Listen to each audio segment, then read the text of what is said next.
it can really be a lot more of your own experience and bringing in the experience of the coaches, which that was one of the things I like. Before I do start, one of the questions that I wanted to know with this, and it doesn't matter either way, I'm fine.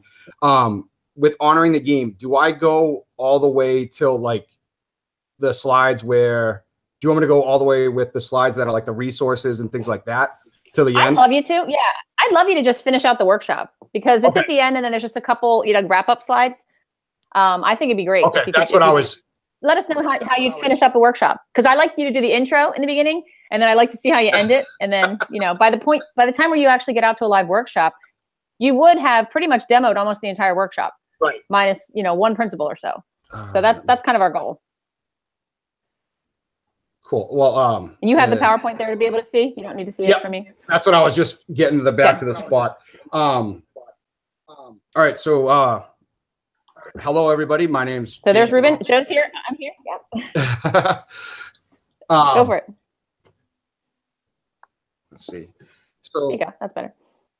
Today, we're going to be going over principle number 3, honoring the game.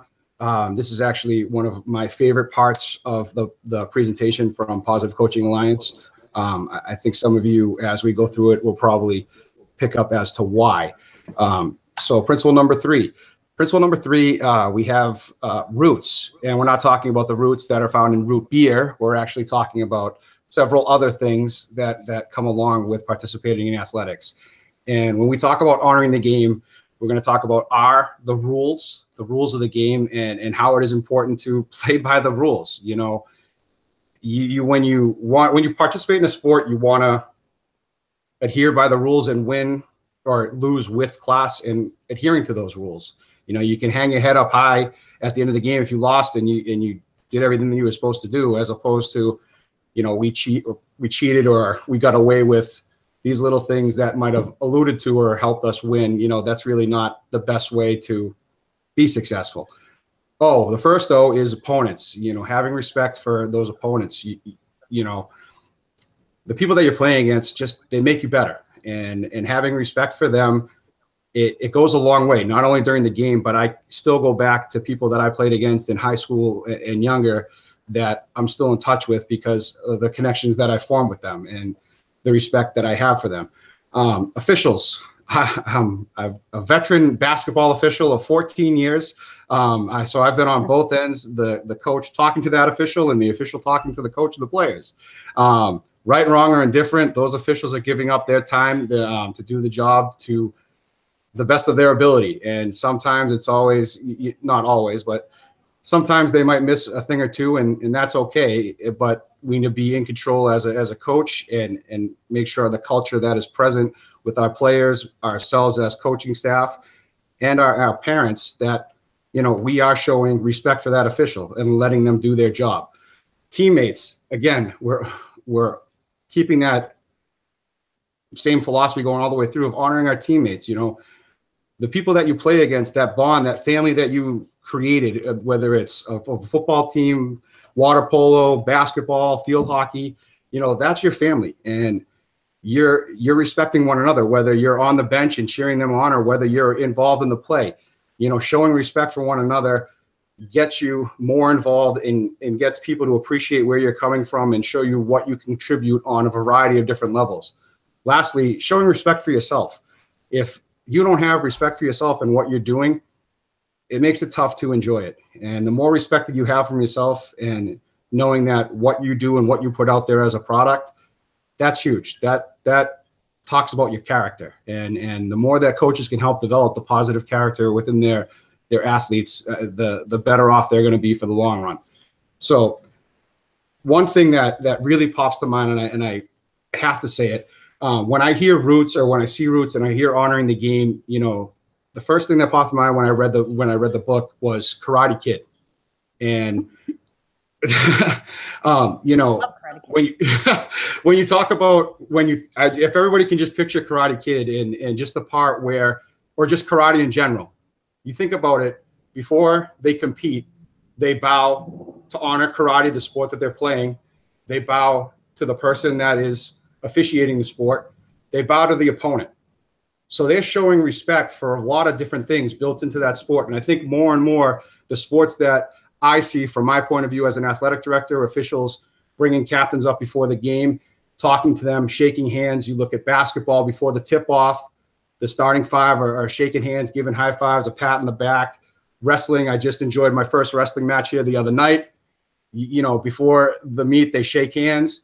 After the meet, they shake hands. They shake hands of the official. They go over and shake the opposing coach's hands. I think that atmosphere, the more and more that that's developed in sports, we're getting to the root of roots.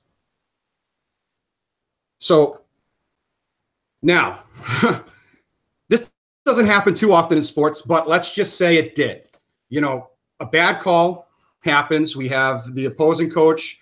He's riding the officials. He's all over them throughout the whole game. You know, clearly we know that this doesn't happen. So now you're the opposing coach and you're doing your thing. You're not all over the officials. You're coaching your kids, and all of a sudden a call doesn't go your way at the end of the game in a close game. How do we, as a coach, react to that? Can you give me some examples as how you might react to that? Anyone? I think I would try that. First of all, I would try to talk to my team about it and just stay calm, whatever I can do to stay calm. But I would just try to coach my team through it and just say, okay, you know, I might not agree with that call, but we're just going to keep playing, you know, because with the team, I'm assuming the team's going to be flipping out at that point. So I would try whatever I could do to keep the team calm and just talk them through it and say, oh, you know what? Let's just keep going. Let's just keep going. And you know, flush it, as you said earlier. Anyone else? Well, what I'd add is I think I would do two things. In most of those cases, I like, if the sport allows for it, to address the official in a respectful way, somehow letting them know that, asking them, what did you see on that play? Or for me, it's very hard just to ignore the blatantly bad call completely. So I do better if I say, hey, Mr. Official, what did you see? And not yell and scream, but address it in some way. And then two, I guess this gets at what Kelly was talking about, is with my team, making sure that this doesn't distract my team from the things we can control, and encourage us to stay with that part of our team culture, which is focusing on things we can control. Yeah, those are both great answers. And I just want to touch upon something that each of you said. Kelly, you had mentioned, making sure before you talk to your team, you yourself was in control. And that's a huge piece when you talk to your team, because that team is going to feed off of their coach. If you're sitting there yelling and screaming at the officials, well, if I'm on your team and I start yelling and screaming at the officials, there's really no recourse there. You can't tell me, well, you could tell me to stop yelling at the officials, but you're the example that I'm following. And I have a great example that happened here in a girls basketball game the other night. The officiating wasn't the best, but those people did put out their effort, and their coach was yelling and screaming at the officials. And by the second half, there was girls from the opposing team putting their hands up, talking back to the officials, what the heck, all these things. And it didn't really determine the outcome of the game, but after the game was done, a parent from the opposing team walked out on the court and started screaming at the officials. That was a mother of one of those players. That parent also happens to be an administrator in the town that we played against. So, it makes things difficult, but by you setting the tone and controlling and developing what type of culture you want, it hopefully eliminates all those pieces, because it doesn't trickle down from, well, the coach is doing it. You see the coach doing it, you see the players doing it, and you see the parents doing it. So there's really no recourse as to say, no, you can't do it, because that's the culture that's been created. And Ruben, you had mentioned, and I think it's great, because as a former official and as a coach, understanding why an official made a call that he or she made is perfectly acceptable to ask. That's the official's job. And they might have seen something totally different than what you've seen, and that's fine. And how you approach that is key. If you go up to somebody and start yelling and screaming at them, well, you might not get a response at all. Or if you do get a response, it's probably not going to be the best thing. If you, hopefully before the game, you introduce yourself to the officials and know their first name or their last name. If you don't, sir is always appropriate, or ma'am. But just for clarification and more or less, hopefully officials know in the position that I am in, trying to get the assigners and the officials to understand that coaches are going to ask questions because they're in a position where, all right, well, if you're going to call the game that way, that's fine. I just need to know that so I can now tell my players, well, this is what the official's calling. We can't control that, but we can adjust to it. So now we're able to coach and handle it a lot better than just yelling and screaming, come on, you did that, blah, blah, blah. Not that I've never seen that happen, but, those are things that we can put into control and put into perspectives to become better coaches. Now, as we continue on with honoring the game, the toolkits of honoring the game, we need to talk about how we model and teach honoring the game. Like I said, I just mentioned a couple examples. You out in the crowd, you have mentioned examples as well. Another big thing is a self-control routine. And this is important because this can be taught to the players. Kelly, as you had mentioned, when you would call your team over and talk to them, you're changing the direction of the team. Yeah, we can't control what was just called, but what do we need to focus on? It's if we get hung up on the bad call, well, we're missing out on everything else is going on in the game. It's a bad call. All right, let's flush it. Let's do whatever self-control routine we have developed and move on from it and go compete. That's the main objective, not focusing on something that is out of our hands. Yep. Being an official and being a coach, not once, and I could be wrong, it could have happened somewhere, but I've never seen an official go, you know what, coach, you're absolutely right. I'm going to change that call. We're going to do it all over again. Although we might want that to happen, I've never done it. I've never seen it happen. So we gotta do what's in our power, in our control, and move on from that. And the last piece, narrate the modeling, and this is huge. This is help creating that culture where your parents are in support of you, your kids are following the lead of the coach, and you're having that culture that is very in-depth and important. And as you notice on this slide, there's a whole bunch of little toolkits that have page numbers up there. So please take a moment while this slide is up here and either underline or highlight those page numbers in your Double Goal coaching book, because you want to continue to use that as one of your valid resources. Now, the importance of culture creation. I know we have touched upon it, and culture is probably one of the biggest pieces of how a team's makeup and chemistry is. The type of culture that you develop, I think, helps determine how successful you are. And I'm not talking about just success on the scoreboard, but the type of character these kids are developing. And, it's great to see in an athletic administrator position when kids on the other team or kids on my team, middle of the game, someone gets hurt or something happens and kid goes over and helps that kid up. Or, out of nowhere, a kid will go up and thank the official or thank the other coach or give a round of applause to the fans for supporting them. Those are things that's what positive coaching is all about. You're creating that positive environment for these kids to thrive. And these are pieces that beyond sports that they participate in, they're going to be able to take with them, to thank somebody, shake their hand, congratulate them, to work with them. These are developed within that team culture.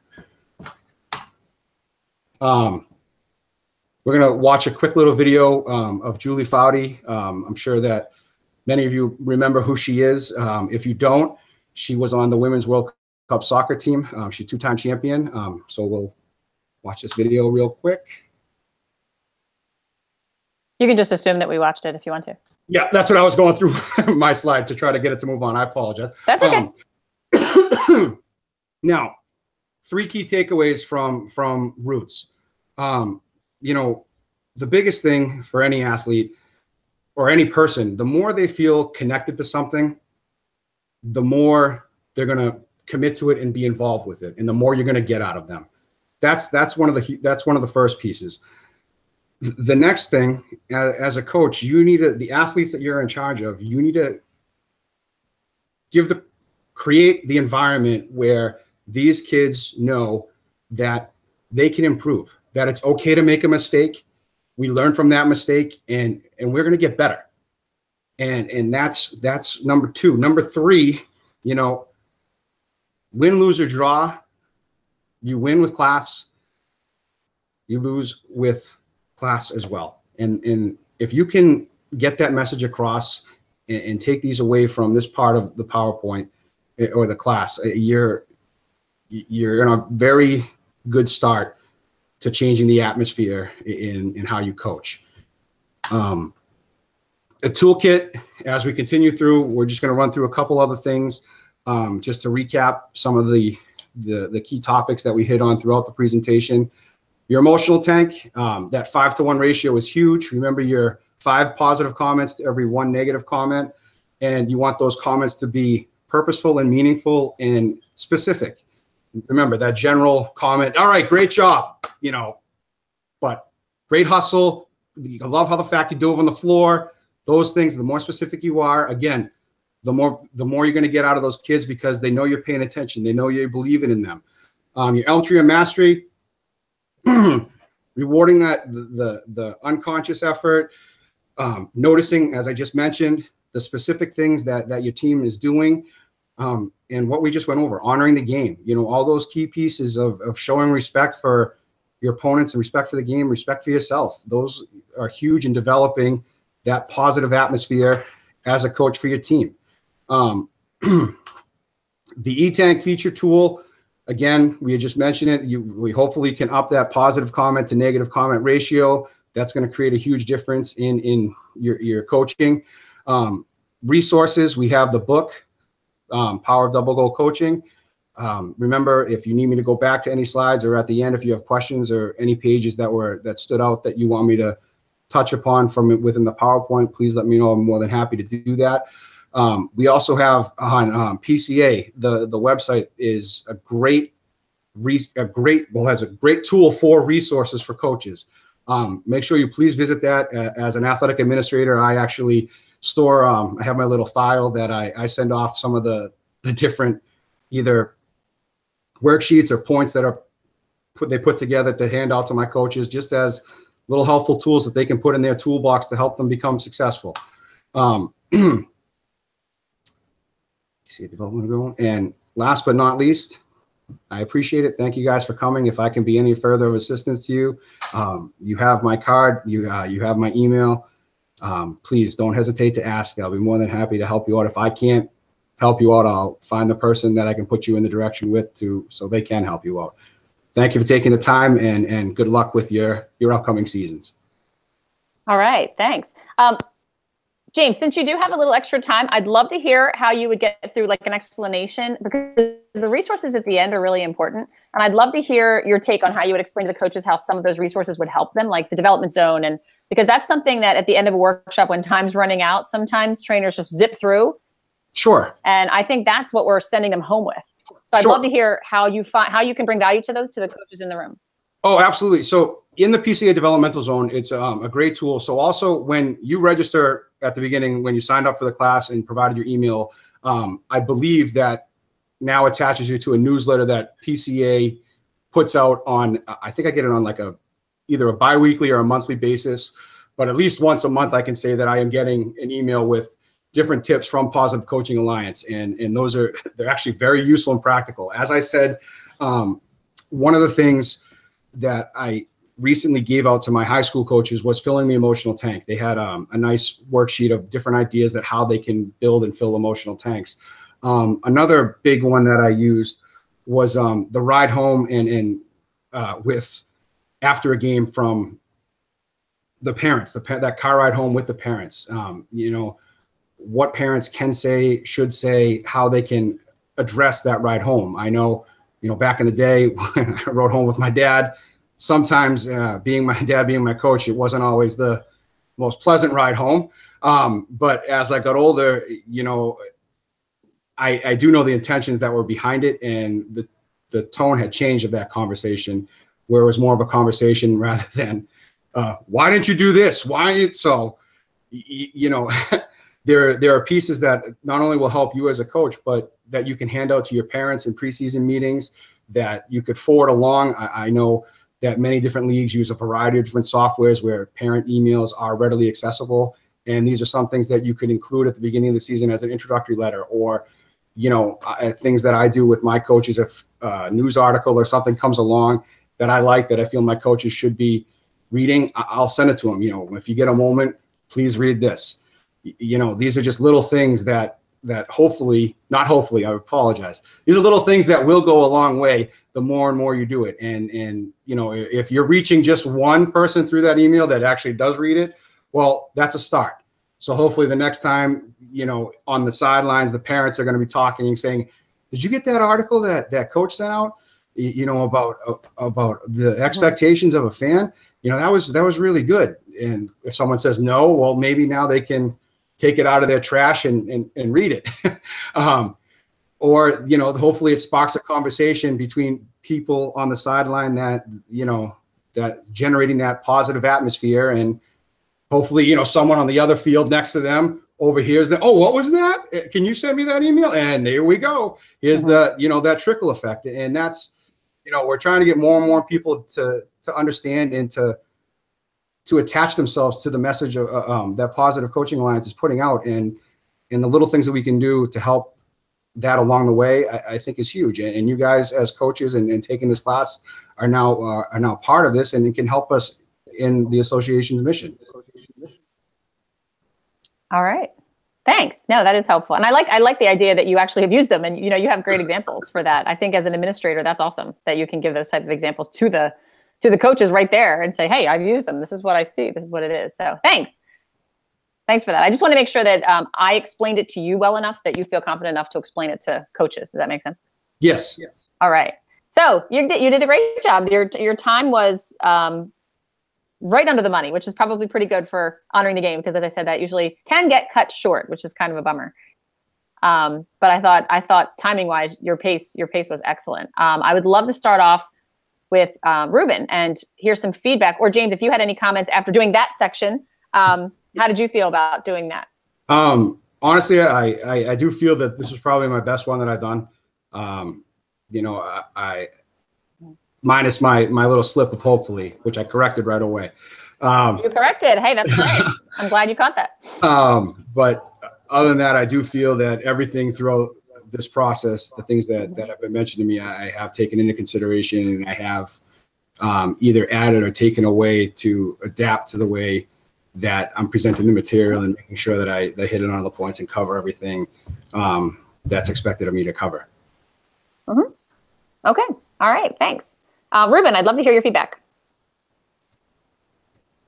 Yeah. So James, I again observed a ton of strengths. I'm just going to rattle off a bunch. And the problem for Kelly and Joe is here, I'm going to mention a bunch of the strengths that they probably have on their list too, but here they go. Your poise, your conversational tone. Early on when we audition trainers in their audition, I say, we want you to be professional, but not overly serious. And I think you have a nice blend of those two things. You are professional and you're not overly serious. Your pace, I think, is good. I think your mix of PCA content and personal examples, personal experience is a nice balance and blend. I think that's done very, very well. You made references to the book. You look for places, to just get us to pay attention to the book. So those are several of the positives and strengths that I've seen all three times, quite honestly. And then if I were to pick one or two things for you to think about working in, there's times like Roots where, I thought your explanation of Roots was relatively concise, each one. You went through 5 things and you're pretty concise with it. And yet, because it's ROOTS, it becomes a mini one-way thing, right? And so I think looking in certain places, looking for ways to break that up with something else. the technique that I think is the easiest to use and most common, and is my personal favorite, is asking rather than telling. So you may tell them what respect for rules is, and then you might, when you get to respect for opponents, you might say, what does respect for opponents mean to you? And let you know, and you decide whether they shared what you were hoping they would share, or whether you're going to add on. So that would be my one suggestion to think about. How do you break up certain pieces that lend themselves to the trainer talking a lot with something else? I like to do it with throwing out a question to the group and getting them to say stuff. And then the second thing I want to point out is, so there's some things that, so I think you can ask them what respect for opponents means. I think that's a reasonable question. I wouldn't ask them, and you didn't do this, but it's just as an example, hypothetical. I wouldn't ask them, what does narrated modeling mean to you? You see the difference there? Narrated modeling, I mean, that's a PCA term, you know. But with narrated modeling, I think it does require a concise but solid explanation. Okay. And narrated modeling basically is, that whatever actions you take, behavior you take that honors the game, that you go back and you explain to your players, sometimes to the parents, like Kelly talks about, saying it loud enough so the parents can hear it too, of why you didn't argue the call, okay? To make sure that folks don't misunderstand, that they don't think you don't care, that you don't know the rules, that you're not passionate, that you don't support your team. You know, coaches can be accused of that. So, hey, the reason I didn't argue the call is that I thought we had more important things to do. We needed to get ready for the next, you know, that's narrated modeling. Okay. Does that make sense? Yeah, James? absolutely. Okay, thanks, Kelly. Yep. All right, Joe, you got to see James the last time. You got to see him this time. I'd love to hear some improvement that you thought he made, and then a suggestion when he brings this out to a live workshop, a suggestion that you might have for him. No, absolutely. It's clear how hard you've worked on the content, James, which is awesome. Also, I agree with Ruben that getting through routes concisely, I know we don't want to leave it to the very end, like Kelly said, but you know, your pace getting through it was strong. I think sometimes people get a little wrapped up in one or two of them that is particularly interesting to them, and then they get kind of stuck, which I was really glad you didn't do. The one thing I would say that will help out, and I've actually talked to a lot of trainers about this, is, well, actually there's one question and one thing I'll point out. One that I'll point out is respecting yourself. The thing that I think is important that we hit, that I think was implicit in yours, it just didn't come out explicitly, was respecting what you believe when you're either faced with somebody else who doesn't. So you're faced with an opposing coach who doesn't model honoring the game, or, you know, when you're emotional. You know, so respecting what you believe when it's really difficult. And I think that's what I really hit on with self. And actually that can generate, speaking to Ruben's comment, that can generate some really good conversation. You know, where are your trouble spots? I know my trouble spots. I know that they're not as bad as they were 15 years ago, but they're still there. And that speaks to sort of one of my other questions. And I wanted to chime in, but I didn't want to derail you either, because I've had this answer to the scenario, to say, you know what, if the other guy's chipping at the official and it's working, I have to start chipping at the official. And I don't need you to answer that now, but I think that's a great point to tie in officiating and self, and think about how you're going to deal with, you know, the person who's intentionally pushing back on your comment or on the scenario. He knows that what you want to hear is, you know, here's how I would deal with this in a positive way. But every now and then you're going to get somebody saying, you know what, positivity's over.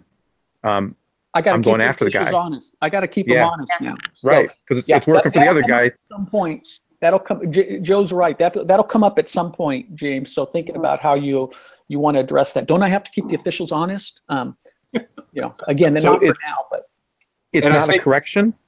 It's just something I think you should think about in preparing. And then one very last thing, just based on something you said at the very outset. about trying to keep everything in mind, that, the notes you've had before and the content and everything. Not to rely on a sports analogy for everything, but it's kind of like hitting a curveball. You can't think about everywhere you're moving and everything you learned at practice. I think you just ease into it and let yourself kind of enjoy the process. Once you've definitely taken all the notes in and all the content in, you're strong with the content. Just at that point, you just got to have your head in the game and kind of let go and release on that. And I think that's one of the trickiest things, and it comes with practice and repetition. And thank you. I appreciate that. And just to, from what you said and about someone pushing back with that answer, I think, one of the biggest things that Positive Coaching Alliance teaches, that when I get that answer, respect for oneself. If you have respect for yourself, you're not gonna to change who you are to follow what that other coach is doing. If you're respecting oneself and you're putting that message on, passing that message along to those kids, you're going to stay true to what your goal is.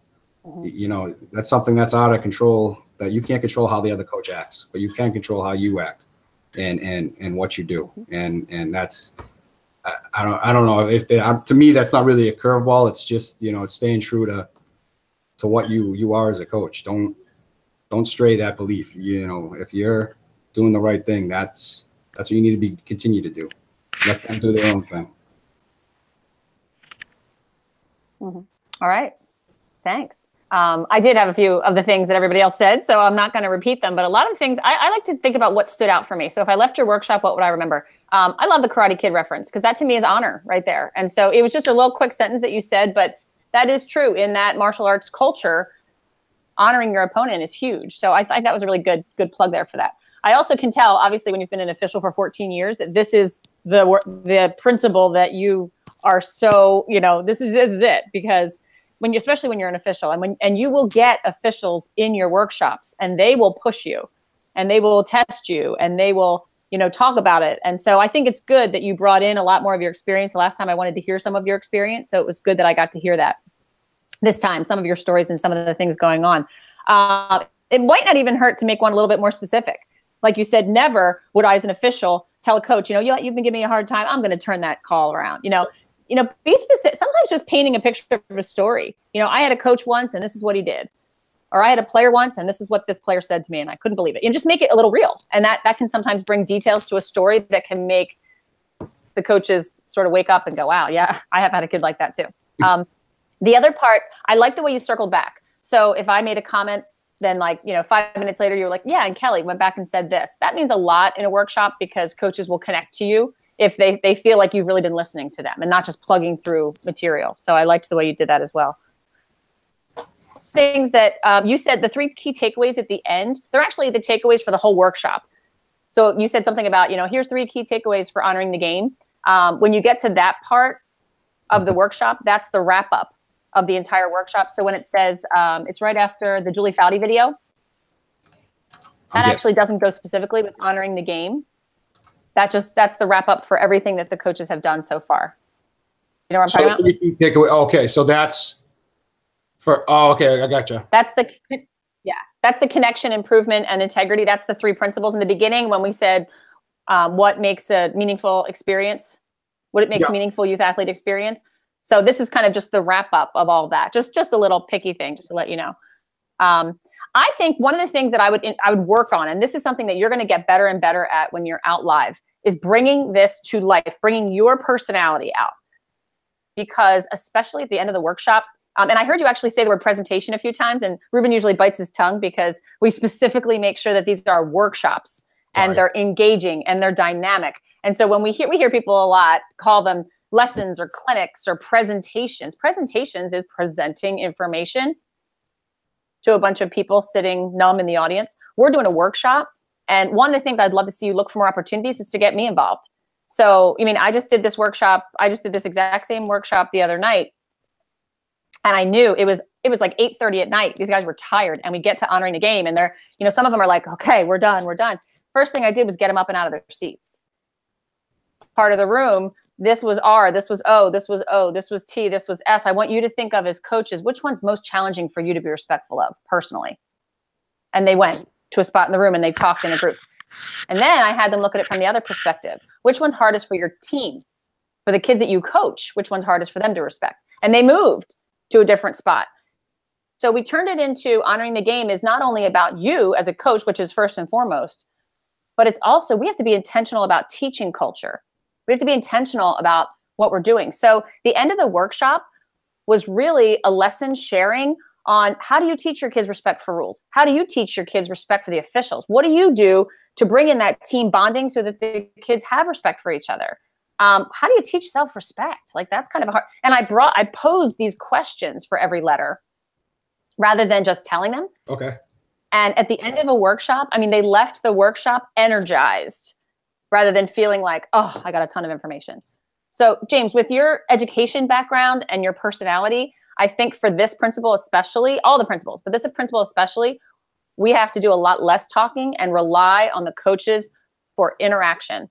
Because I think the only, and I could be wrong, I think the only time you asked us a question was the scenario. And that's kind of built in questions, but I want you to know, like, what is Ruben's biggest challenge? What's Joe's biggest challenge? What's, what do I have trouble with? Why can't I get my kids to be nice to the other team? Like, I can't figure it out, and I want my problem solved at the end of a workshop by you and the people around me. Okay. Just look for those opportunities. And I hate to, if I could tag on that for a little bit, Ruben said something to me not too long ago that really helped me improve some things in my workshops, which is, and the way he put it was, I thought really eloquent. He said, the more we can get coaches to practice coaching during a workshop, and that really sort of tilted my mindset too, like, hey, in a workshop, they're actually doing coaching as well. And I think, that helped me filter the difference between workshop and presentation even more finely than I already had prior to that. And so I thought I'd throw that out there on Ruben's behalf because it's something he said to me that was impactful in my own workshops. Mm-hmm. I like that. And the more they can hear their own language doing it. I do it a lot with Elm Tree of Mastery. I'll have them actually practice giving feedback to a player and and I said, it sounds goofy. The other night I just said, okay, one of you is going to be the player. You're going to practice doing foul shots. And the other person, I want you to give them some feedback. Give them a criticism sandwich. Listen, appreciate, talk to them. And it was really funny watching these grown men get up there and like pretend to be giving feedback. And then afterwards I said, now, when you're at practice tomorrow and you have an opportunity to give feedback, think of this moment and think about how you felt when that coach was giving you this feedback. And you're like, all right, yeah, that was pretty good. Rather than a coach saying, keep your elbow in, follow through on your shot. What are you doing? We're so quick to shout out commands to kids that we're not even thinking about it. So I love that, Joe. That was a great point. The one thing that Joe said that I actually like too, to give you a tidbit that I remember, is that we're coaching coaches. So if you're coaching your team, pep talk, you want them to run out on the field and be ready to play. And I remember Joe mentioned one time that we're coaching coaches at these workshops. So we want these coaches to run out of our workshop and get ready to hit the court or the field and get ready to coach. So one of the things my goal for a workshop is to get the coaches more excited about coaching at the end of a workshop than less. So if I keep that goal in my mind, like I want to give them something that they just can't wait to go out and try. And I want to inspire them to go do it. And sometimes, again, at the end with all the information, it's like, whew, thank God it's over. So just look for those opportunities to do that. Okay. All right. So the next step for you, James, would be to get you out to a live workshop, and you would do one of the principles at a live workshop with a certified trainer. So in that way, you would get to watch a certified trainer. Have you been to a live workshop before? Yeah, I've been to Joe's. Okay, perfect. So you got to see a live workshop. But it's also nice to get someone out there with you so that you can be doing it live. They can be watching you and giving you feedback. You can actually give them feedback as well. It's just a really good way to see your personality come from a flat video screen to out in front of people. So gotcha. That will be the next step. And I know the New England chapter is anxious to get people certified, but they also have super, super high standards. So we take it slow and we'll send you out and, we'll see how the feedback comes back. I'm sure you're going to be much more animated in front of, which is good, which is a good thing, which is what I want. Around. Being confined to a chair is very difficult for me.